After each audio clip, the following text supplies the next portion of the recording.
کہ ان کالمز کا جو ہے کمپائلیشن کا کب سوچا؟ جاوید چوہری صاحب کو پڑھتا رہا ہوں، ایک بڑے زبردست کالم نگار ہیں ان کو، تو مجھے ہمیشہ سے ہی یہ موٹیویشن ہوتی ہے۔ کچھ لوگ کہتے ہیں ہمیں ماحول ایسا ملے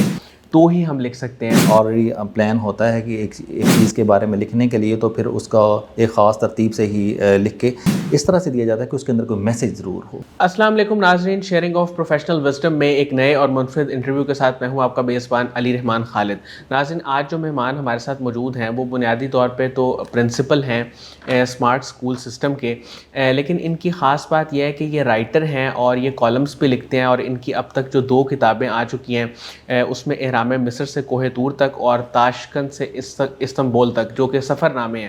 لیکن حال ہی میں جو ان کی کتاب آئی ہے، جو آپ اس وقت اسکرین پہ اپنی دیکھ بھی سکتے ہیں، گزرے دنوں کی یاد میں، جو کہ ان کے کالمز کا مجموعہ ہے جس میں بہت ہی شاندار کالمز انہوں نے لکھے ہیں، اسی پہ آج ہم ان سے جاننے کی کوشش کریں گے کہ اس کتاب کو لکھنے کے پیچھے ان کا کیا ویژن تھا، اور بینگ اے رائٹر یہ معاشرے کے مسائل کو، معاشرے کو کیسے دیکھتے ہیں، اور ایک رائٹر کس طرح امید پھیلانے کا کام کر سکتا ہے، یہ بھی ہم ان سے جاننے کی کوشش کریں گے۔ السلام علیکم الطاف احمد عامر صاحب، کیسے ہیں آپ؟ جی وعلیکم السلام، الحمدللہ۔ سر، میں آغاز یہاں سے کروں گا کہ ماشاءاللہ آپ کا ایک ٹیچنگ بیک گراؤنڈ سے، ایجوکیشن کے ساتھ تعلق ہے، اور پھر آپ رائٹنگ کی طرف بھی آئے، اور آپ کا پہلے بھی ہم ایک انٹرویو کر چکے ہیں، لیکن گزرے دنوں کی یاد میں، جو کہ آپ کے بھی حال ہی میں کتاب آئی ہے، اس کے بارے میں تھوڑا سا بتائیں کہ ان کالمز کا جو ہے کمپائلیشن کا کب سوچا، کیا ویژن تھا اس کے پیچھے، اور کس طرح پھر یہ تیار کی گئی؟ ایکچولی اس سے پہلے میں 2 سفر نامے لکھ چکا تھا، جیسے آپ نے بتایا کہ تاشقند سے استنبول اور اہرام مصر سے کوہ طور تک، لیکن کہیں نہ کہیں مجھے یہ لگتا تھا کہ مجھے شارٹ تحریریں لکھنی چاہیے جس کا جو میننگ فل ہوں، اور ظاہر ہے لمبی جو تحریریں ہوتی ہیں ان کو پڑھنا تھوڑا مشکل ہوتا ہے۔ بالکل پھر یہ تھا کہ میں شروع سے ہی جاوید چوہری صاحب کو پڑھتا رہا ہوں، ایک بڑے زبردست کالم نگار ہیں ان کو، تو مجھے ہمیشہ سے ہی یہ موٹیویشن ہوتی تھی کہ میں بلاگز کی صورت میں، کالمز کی صورت میں لکھوں۔ تو میرے ذہن میں یہ آئیڈیا ہے کہ پھر مجھے سفر نامہ سے اس طرح کی کوئی جو ہے وہ کالمز کی بک جو ہے وہ ضرور لکھنی چاہیے۔ تو اس لیے اس کتاب کے اندر پھر میں نے اپنی زندگی کی جو لرننگ ہیں، جو میں نے چیزیں سیکھی ہیں مختلف پرسنالٹی سے، چاہے وہ موٹیویشنل ہیں، چاہے وہ سیاحت سے ریلیٹڈ ہیں، یا اپنی زندگی میں جو مشکل ترین حالات میں نے دیکھے، اور اللہ کے رحم اور کرم سے اس سے میں جس طرح سے نکلا، تو میں نے سوچا کہ ان تمام چیزوں کو کہیں نہ کہیں جو ہے وہ اچھے انداز سے اکٹھا کرنا چاہیے، اور جس طرح سے میری لرننگ ہوئی، اگر ہو سکتا ہے کہ یہ دوسرے لوگ جو ہیں ان کے ساتھ بھی زندگی میں اس طرح کی مشکلات آتی ہیں، شاید کوئی یہ کتاب جب یہ کوئی پڑھے گا تو اس کو لگے گا کہ میرے ساتھ بھی اس طرح کے واقعات ہوئے ہیں، ایسے ہوتا ہے۔ تو بیسیکلی یہی چیز تھی جس کی وجہ سے پھر میں نے یہ کالم جو ہیں وہ لکھے، اور پھر ان کو کمبائن کیا، اور یہ بک آ گئی۔ سر، گزرے دنوں کی یاد میں جو ہے، میں نے اس کے کچھ آرٹیکلز بھی دیکھے ہیں، مجھے یہ بتائیے گا کہ آپ کو کیا لگتا ہے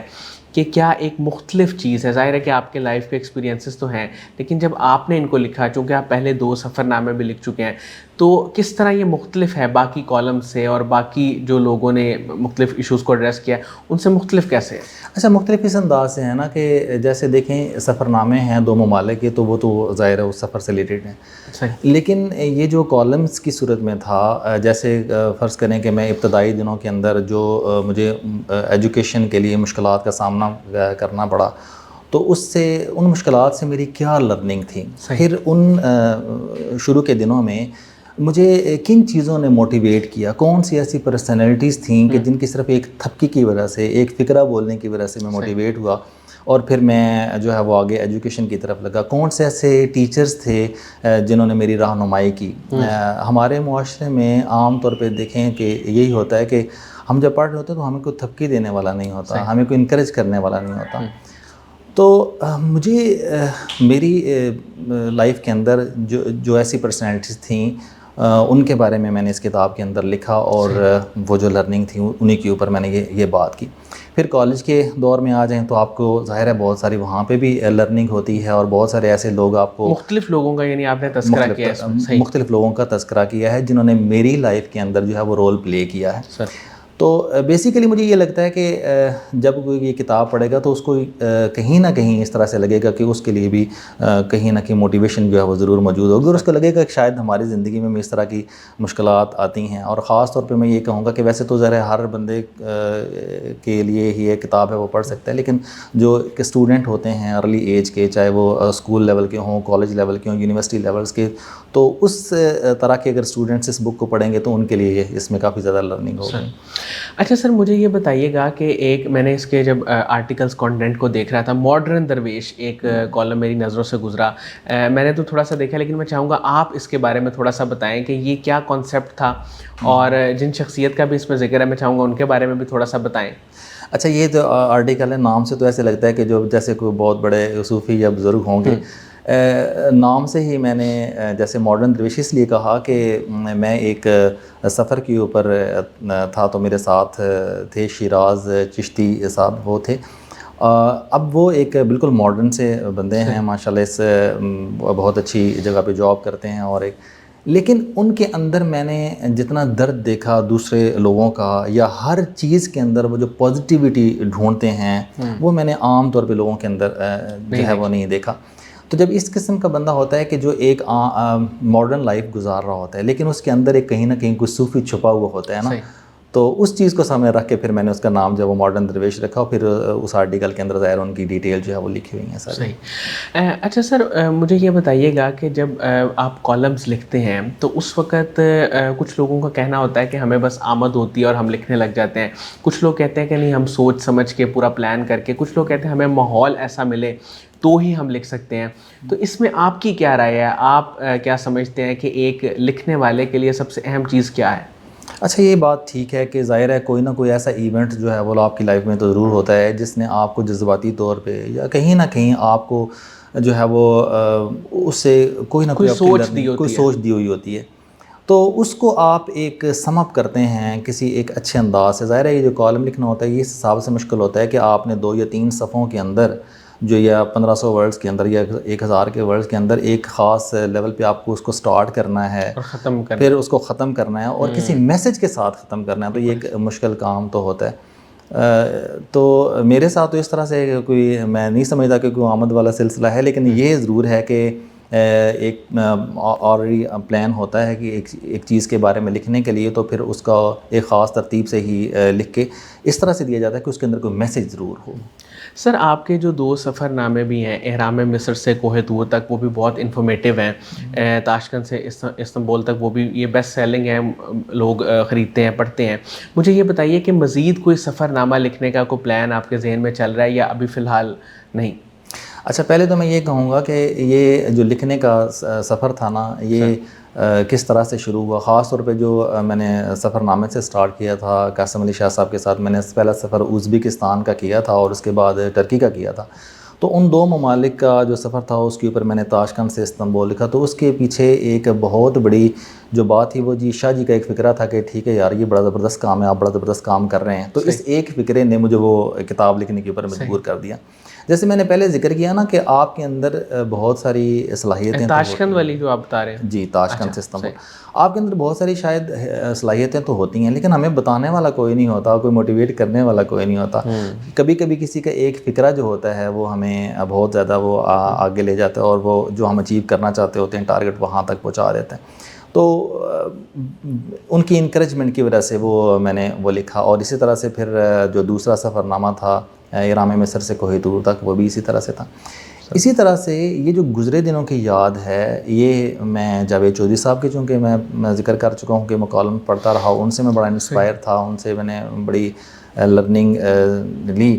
تو میرے ذہن میں بھی خیال آیا کہ کیوں نہ میں بھی اپنی جو جذبات ہیں، اپنے جو ایسی چیزیں ہیں جن سے میں نے سیکھا ہے، ان کو بھی کالمز کی صورت میں اگر لکھا جائے تو وہ بہتر ہوگا. تو میرے محرک تو جو مین وہ یہی تھا. اب نیکسٹ مجھے لگتا ہے کہ اگر ایسے پاسبل ہوا تو میں سفر نامہ شاید لکھوں یا نہ لکھوں، لیکن یہ ضرور ہوگا کہ اپنے اسفار کو ان کالمز کی صورت میں میں ضرور لکھنا چاہوں گا، کیونکہ یہ مجھے تھوڑا سا یہ لگتا ہے کہ یہ میرے لیے آسان ہوگا. سر جو آپ نے کالمز لکھے یہ جیسے آپ نے بتایا شروع میں کہ یہ آپ کی اپنی زندگی کا ایک نچوڑ ہے یا واقعات کے بارے میں آپ نے بتایا ہوا ہے, تو اس میں آپ نے سوشل ایشوز کو بھی ایڈریس کیا ہے؟ سوشل ایشوز کے اوپر بھی یقیناً اس میں ٹاپکس ہیں, لیکن خاص طور پہ جو ٹاپکس ہیں وہ اس طرح سے ہیں کہ جس طرح سے میں نے اپنی زندگی کے اندر جو لرننگ جن لوگوں سے لی ہے نا, ان لوگوں کے بارے میں یہ میں نے اس میں چیزیں لکھی ہیں زیادہ. صحیح. اچھا سر, ان سارے کالمس میں کوئی آپ کا فیوریٹ کوئی ایک یا دو اگر کالمس کا آپ نام لیں, ویسے تو یہ مشکل کام ہے لیکن میں چاہوں گا پھر بھی آپ بتائیں تاکہ پڑھنے والے وہ ضرور پڑھیں. ڈیفینیٹلی یہ مشکل کام ہوتا ہے کیونکہ مجھے لگتا ہے کہ یہ سارے جو بھی اس میں کالمز لکھے گئے ہوں وہ سارے ہی میرے دل کے بڑے قریب ہیں, لیکن جو پہلا ہی ٹاپک ہے اس میں کہ نصیب یوں بھی جاگتے ہیں, یہ اگر پڑھیں گے, یا اصل زندگی یہی ہے, یہ کیا ہے, یا مرنے سے پہلے نہ مرنا, یہ والا ہے ایک ٹاپک, اور اس طرح سے یہ ماڈرن درویش ہے, اس طرح سے خوشی کا سر یہ حصول مرنے سے پہلے نہ مرنا, اس پہ میں چاہوں گا کہ تھوڑا سا آپ اچھا اس میں ضرور بتاؤں گا کہ میرے ایک بزرگ دوست ہیں قیوم کوثر صاحب. اچھا ان کو تقریباً 56 سال کی عمر میں جو ہے نا وہ ایک ایشوز ہوا جس کی وجہ سے وہ لیگز جو ہیں ان کی کام کرنا چھوڑ گئیں اور وہ خود سے نہیں چل سکتے تھے اور وہ کسی کے سہارے ہی چلتے ہیں. میں نے اپنی پڑھائی کا جب آغاز کیا, پڑھانے کا جب آغاز کیا تھا, میں نے انہی کے اسکول سے ہی کیا تھا, تو بڑے اچھے انسان ہیں. تو جب ان کی لائف میں یہ والا پیریڈ آیا کہ وہ چل پھر نہیں سکتے تھے تو وہ کسی کے سہارے چلنا شروع ہوا. کافی 3 مہینے تک تو وہ ہاسپٹل میں ایڈمٹ رہے, لیکن بڑے ایکٹیو تھے وہ. لیکن وہ جب گھر گئے تو 6 مہینے اسی کنڈیشن میں چلتے رہے, وہ چل پھر نہیں سکتے تھے. تو ایک دن قیوم صاحب نے مجھے یہ واقعہ سنایا تھا. تو ایک دن وہ کہتے ہیں کہ میرے پاس جو میرا ایک دوست آیا اور اس نے مجھے ایک بات بتائی کہ یار جس طرح سے تم لائف گزار رہے ہو اس طرح سے گزارنا تو بڑا مشکل ہو جائے گا, لیکن قیوم ایک بات یاد رکھنا کہ یار مرنے سے پہلے نہ مرنا.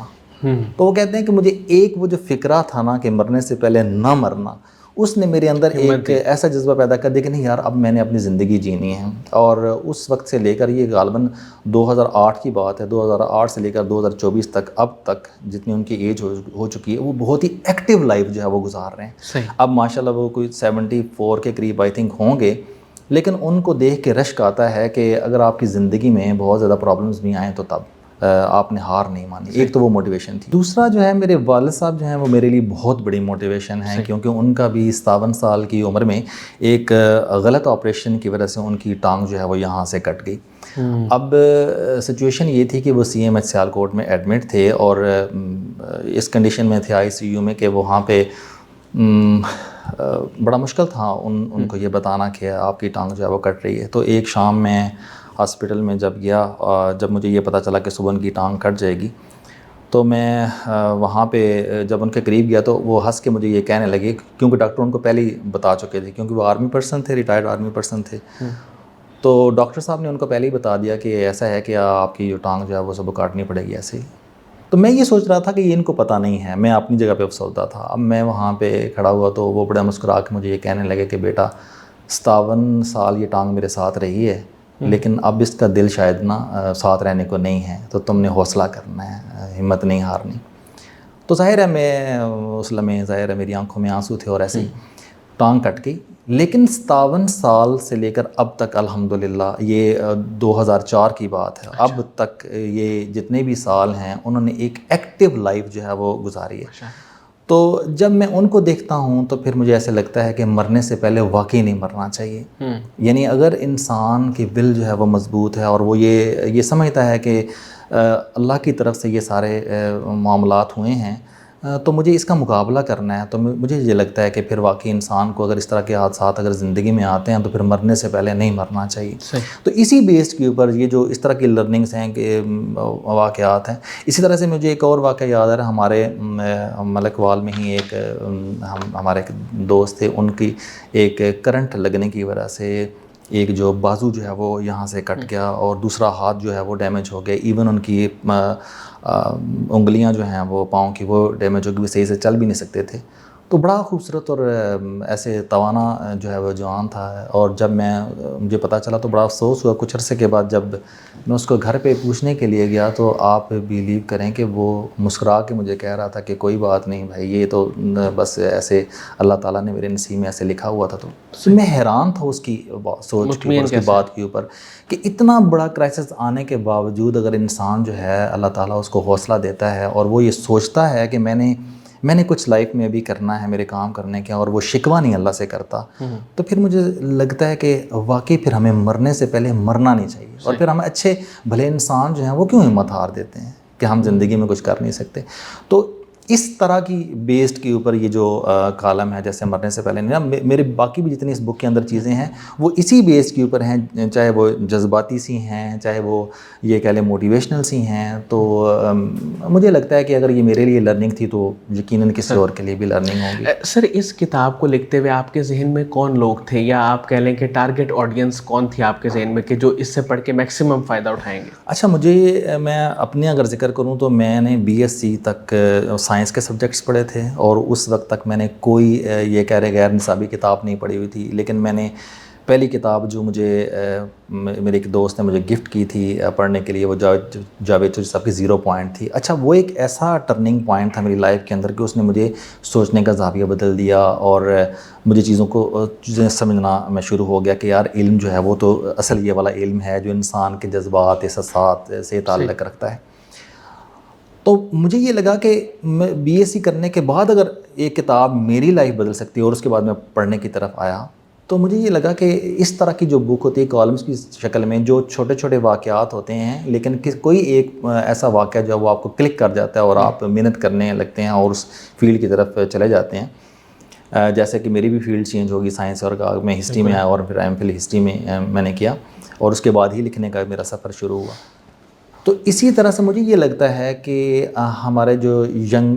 بچے ہیں, اسٹوڈنٹس ہیں, چاہے وہ اسکول لیول پہ ہیں, کالج یونیورسٹی لیول کے ہیں, ویسے تو سبھی کے لیے یہ بک ہے, لیکن اگر وہ والے بچے جو ہے وہ یہ کتاب پڑھتے ہیں تو یقیناً ان کے لیے اس میں بہت کچھ ہوگا جو زندگی میں وہ اس سے فائدہ حاصل کر سکتے ہیں. صحیح. اچھا سر, آج کے دور میں کتاب لکھنا آپ کے خیال میں کتنا مشکل ہے, اور اس کی اہمیت کیا ہے؟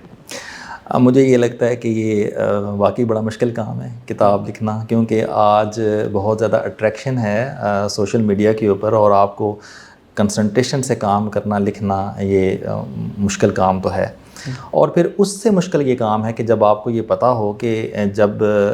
یہ کتابیں آج کل پڑھی کم جاتی ہیں, تو اس وقت پھر آپ یہ محنت جو ہیں کس طرح سے کر سکیں گے اس طرح سے. اچھا, اس سے اگلا سٹیپ آتا ہے, کچھ لوگوں کے ذہن میں یہ ہوتا ہے کہ اس سے آپ پیسہ بھی کما سکتے ہیں, تو یہ اور زیادہ ایک مشکل کام ہوتا ہے. بلکہ مجھے ہنسی آتی ہے کہ جب میں اس طرح کے بلاگز وغیرہ یا کالمز وغیرہ لکھتا ہوں اور سوشل میڈیا کے اوپر پوسٹ کرتا ہوں, تو میرے کئی کلاس فیلوز, میرے دوست جو ہے وہ پڑھتے ہیں, مجھے اپریشیٹ بھی کرتے ہیں کہ یار آپ بڑا اچھا لکھتے ہیں, لیکن ساتھ ہی یہ سوال کرتے ہیں کہ اچھا آپ کو اس سے پیسے ملتے ہیں؟ تو میں بڑا حیران ہوتا ہوں کہ یار میری تو کوئی اس طرح کا نہیں ہے کہ مجھے اس سے پیسے ملیں, یا تب میں تو ایک اپنی طرف سے جو ایک پازیٹیو رول سوسائٹی میں پلے کر سکتا ہوں وہ کروں, مجھے اس سے غرض نہیں ہے کہ میں کریں. تو لوگ سم ٹائم ایسے ہوتا ہے کہ لوگ صرف اس کو پیسے سے ہر چیز کو ریلیٹ کر رہے ہوتے ہیں, جبکہ میرے مائنڈ میں ایسا ہرگز نہیں ہے کہ میں نے یہ کتاب لکھی اور اس سے پیسہ جو ہے وہ جنریٹ کروں, تب ایسا نہیں ہے. اس طرح سر, قاسم علی شاہ صاحب کے کام کو اور ان کی فاؤنڈیشن کو آپ کیسے دیکھتے ہیں؟ قاسم علی شاہ صاحب تو ایک ایسی شخصیت ہیں جن سے میرے جیسے پتنی لاکھوں لوگ جو ہیں وہ مستفید ہوئے اور ان کی سوچ بدلی. اور میں سچ کہوں تو جیسے میں بتا رہا ہوں کہ میری لائف میں ایک ٹرننگ پوائنٹ وہ تھا جب میں نے 0 پوائنٹ پہلی بک پڑھی اور پھر اس پڑھنے کی طرف آیا, علم جو اصل معنوں میں علم ہے وہ سیکھا. تو میری جو زندگی کا دوسرا ٹرننگ پوائنٹ میں جو سمجھتا ہوں نا, فکری اعتبار سے, علمی اعتبار سے ہے, وہ شاہ جی سے ملاقات تھی 2018 میں.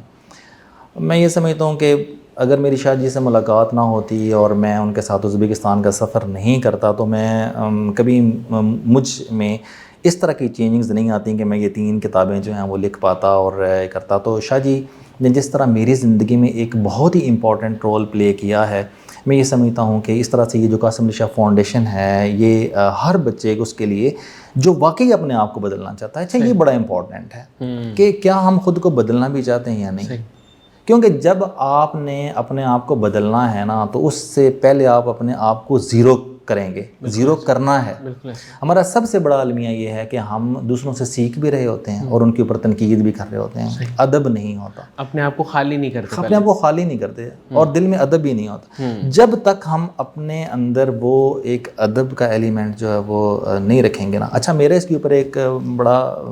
ایک اور بھی یقین ہے اور پختہ یقین ہے اس بات کے اوپر کہ اگر آپ کسی سے کچھ سیکھنا چاہتے ہیں اور اگر باقی کچھ گین کرنا چاہتے ہیں، اگر زندگی میں وہ آپ کو کوئی شخص ملا بھی نہیں ہے تو آپ اس سے بھی سیکھ سکتے ہیں، بالکل ایسے بہت دور۔ یہ بالکل درست اور بات دوسری یہ چیز ہے کہ آپ اپنے دل کے اندر اس کا بے حد احترام کرتے ہیں۔ جب بہت زیادہ احترام دل سے آپ کرتے ہیں نا تو اس شخصیت کے اندر جیسا آپ بننا چاہتے ہوتے ہیں، اگر کوئی بھی کوالٹی ہوتی ہے تو اللہ آپ کے اوپر رحم اور کرم کر دیتا ہے، آپ کے اندر بھی وہی کوالٹی آ جاتی ہے۔ یہ میرا بھی اس کے اوپر بہت سٹرانگ بلیو ہے، کیونکہ دیکھیں مولانا جلال الدین رومی جو ہیں وہ علامہ اقبال رحمۃ اللہ علیہ سے 7 صدیاں پہلے تھے، کبھی وہ اتنا عرصہ، لیکن علامہ جو ہیں وہ ان کو اپنا مرشد کہتے تھے، انہوں نے وہ ان کی فلاسفی کے اوپر جو ہے وہ دیکھیں کتنے بڑی پوئٹری کی۔ تو اسی طرح سے دور دراز کے علاقوں میں کہیں پہ بچہ کوئی بیٹھا ہوتا ہے جو قاسم علی شاہ صاحب جیسی پرسنالٹی سے لیکچر سنتا ہے، سیکھتا ہے اور اپنی زندگی بدل دیتا ہے۔ ایسی بہت سارے اور رائٹرز ہیں، بہت کمال رائٹرز ہیں، جب ان کی تحریریں جو ہے وہ بہت کہیں دور بیٹھ کے جو ہے وہ پڑھتا ہے، زندگی میں کبھی ملا بھی نہیں ان سے، لیکن ان کے اندر ایک سیکھنے کا جذبہ ہے، ایک اس پرسنالٹی کا احترام ہے، تو آپ یقین جانیں اس بندے کے اندر بھی وہی خوبیاں آنا شروع ہو جاتی ہیں۔ بہت بہت شکریہ الطاف احمد عامر صاحب، آپ نے ہمارے لیے وقت نکالا۔ ناظرین مجھے امید ہے کہ ان کی گفتگو سے اور بڑی فلاسفیکل ڈیپتھ والی گفتگو تھی، اس سے آپ لوگوں نے بہت کچھ سیکھا ہوگا، بہت آپ کو فائدہ ہوا ہوگا۔ اس کے ساتھ ہی اجازت دیجیے، اپنا بہت ہی خیال رکھیے گا، انشاءاللہ دوبارہ حاضر ہوں گے ایک نئے انٹرویو کے ساتھ، تب تک کے لیے اللہ حافظ۔